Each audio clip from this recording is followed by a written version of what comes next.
Every place has a story, and Soundtrails lets you hear it. Hi, I'm Dr. Hamish Sewell, founder of Soundtrails.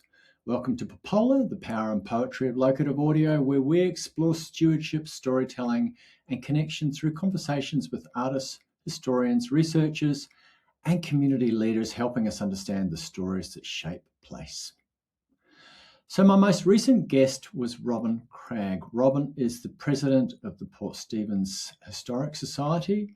She's a former school principal and she's got over 20 years as a volunteer in the armed services. Robyn is a very driven woman and she's a real maker and shaker. She gets things done. She contacted me about a year ago and asked me if I would come on board with a sound trail in her local community, which is Tanilba, just north of Newcastle. The finished sound trail, the Henry F Halloran Soundtrail, is a very dynamic, beautiful, fun portrait of a 1920s property developer and his blueprint really on the community where Robyn lives today. This conversation is one, I think, that really attests to the way in which two people from very different backgrounds, very different experiences, we're working together. We're trying to figure it out how to do this together. And I think it's a really important document for anyone who's considering working with us here at Soundtrails. I hope you enjoy it. Let's begin. Okay, so this is Hamish Sewell talking with Robyn Cragg. Robyn, you are the president, aren't you, of the Port Stephens Family Historic Society? Yes, I am, and I've been the president since last July. Right, okay, and you're where? Where are you based? We're actually in the Tilligary Peninsula, which is made up of 5 suburbs. It's Malabula, Lemon Tree Passage, Tanilba Bay, Oyster Cove and Saltash. And we're in a peninsula that juts out into Port Stephens. And in terms of Australia, north of Sydney, whereabouts is that? Okay, it's about 50 kilometres north of Newcastle. Okay, so it's quite stunning sort of land, isn't it? It's quite an amazing sort of location. Oh, it's absolutely breathtaking. Big tourist area, the Nelson Bay area, which is the main beach area where the big port empties out into the ocean, brings in hundreds of thousands of tourists a year. So how would you describe the Henry Halloran Soundtrail? Oh, well, that's where the difference came in. In all of my research, and I didn't know that. If you'd asked me 3 years ago, was I going to do a Henry Halloran Soundtrail, I wouldn't have wanted. I went, who? What? Who's that? Because I didn't really know anything about the man. There is one little park named after him here in Tanilba Bay, but literally nothing else. And yet he was completely responsible for the naming of all the streets, for the subdivision of the area. As a matter of fact, the subdivision of nearly all of Port Stephens, most of the other suburbs of Port Stephens were done by Henry Halloran. And as I started reading, I became quite an admirer of his vision, of his passion, and I understood what he had done and how lucky that I was to live in this suburb because of the what they call the Garden City movement, caring about people. And Henry's foundations were about planning, about making sure that suburbs catered for people to live, not just industry and not just commerce. Is that there were places where people could meet, there were parklands, you felt safe in your community. They subdivide these days and they look like a chessboard. You know, you can hardly drive up streets, whereas he hasn't done that. Henry didn't do that. He made sure that people were accommodated in parks and gardens and places. This suburb has 24 streets and 14 parks.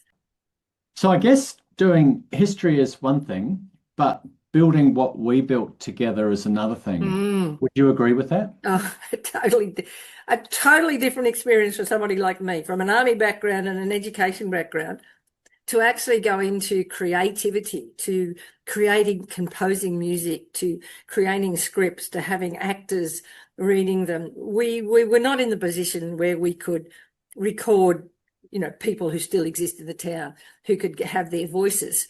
So it had to be something that would engage people with the past, with history, and have them have fun with what we've discovered about this particular suburb. And how was that process for you? Oh, it was a whole It was creative. It was fun. It was discussion backwards and forwards. It was dialoguing. There were two of us. We were both putting our two bobs worth in. I was looking up things and finding things. We were sitting beside one another. I don't come from a creative writing background at all. And I needed that assistance because it wasn't something that I have a gift in. I have a little bit more. I can go and research and I can do statistics and I can do images and figures, but I did not have a creative bone in my body to be able to write the script that would engage people and that would have a little bit of quirkiness and a little bit of fun in it. And I remember saying to you on a number of occasions, yeah, but what's the story? What's the story?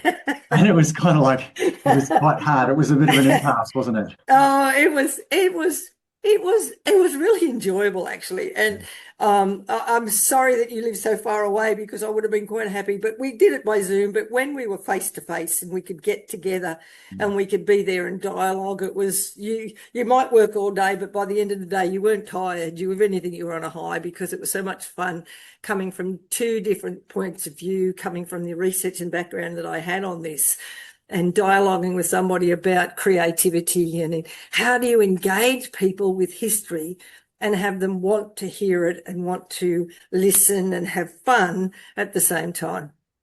Yeah, that creative process, I guess there was a lot of trust involved in that, wasn't there? There's got to be an enormous amount of trust, and you've got to be willing to agree and disagree. Yeah. There were times when, no, I want to do this and you wanted to do that, and it was how do we that's the real dialogue, two people working out together how we could make this work. If anything, it's a creative exercise. Soundtrails, completely different than doing websites and doing that sort, is a creative exercise.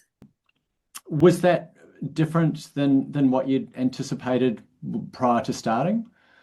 Did you? No, if anything, it was exactly what I was hoping it was going to be. I had listened to nearly every Soundtrail that is on the Soundtrails website, and I'd gone in and out and in and out, and I didn't understand that there were actually hidden Soundtrails in there.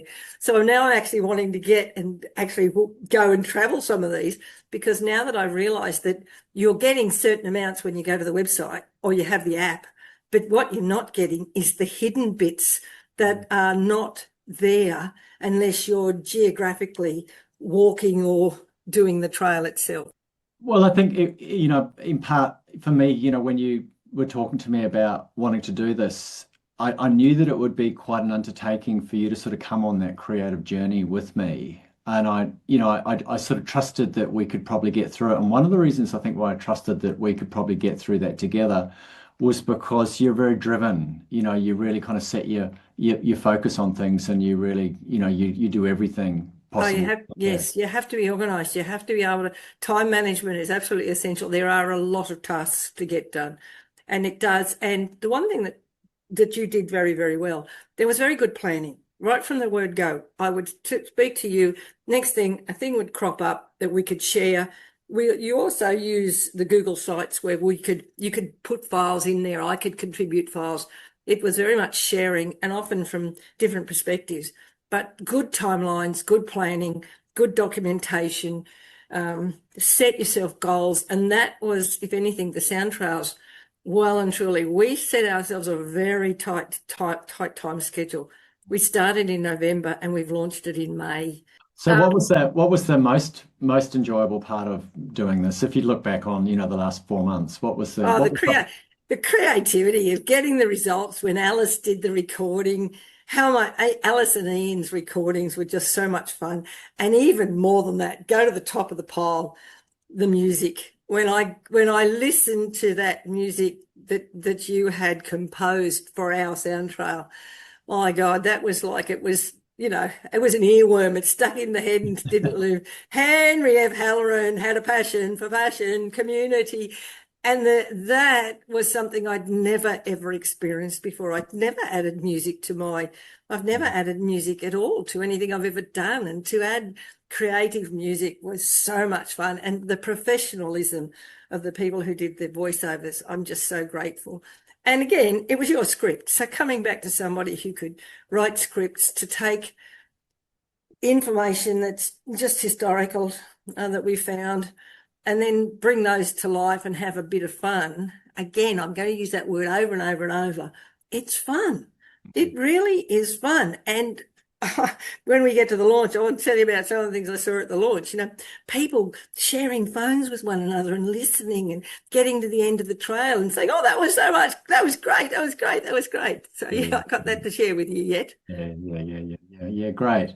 And I guess, I can remember mentioning, I know, that we should get really good voice actors. And when, I know this musician and that's going to make a big difference. And I guess that's again where you're just taking something like that on trust. But once you hear those recordings come back, it's like, we've got this rich stuff here.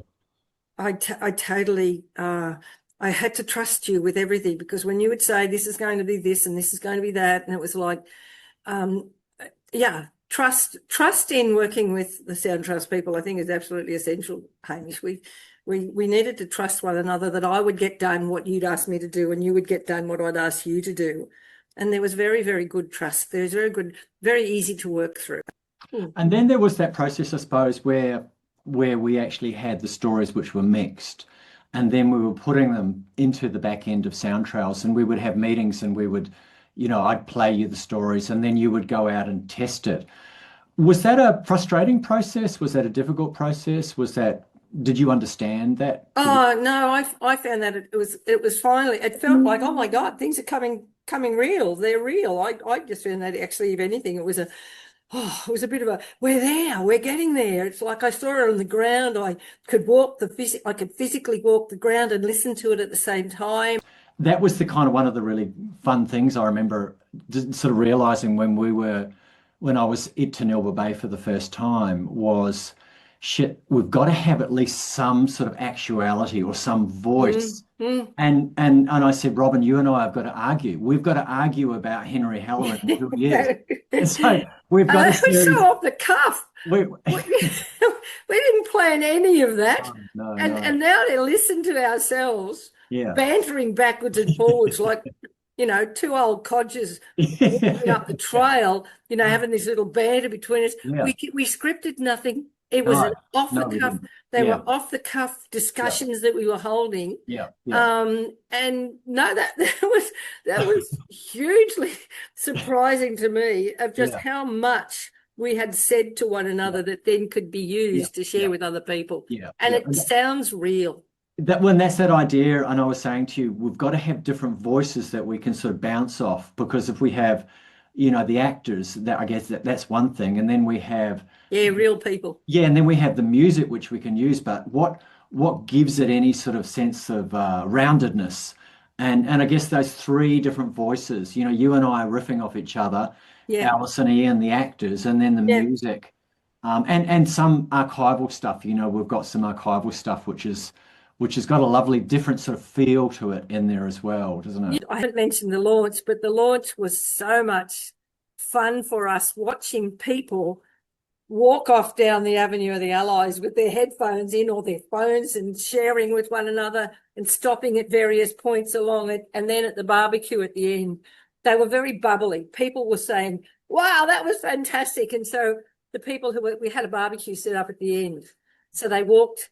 I think the politician that did, she said, it's the first time I'm going to tell you to walk away from our launch speeches, and I'm giving you an approval to walk away from me. And so it was a bit of a fun thing that was coming out, that they understood. And I walked with a couple of the local member and the local councillor, and he said, this is amazing. He said, I've never heard anything like this before. And they were also saying, locals were saying, I had no idea. I didn't know anything about this.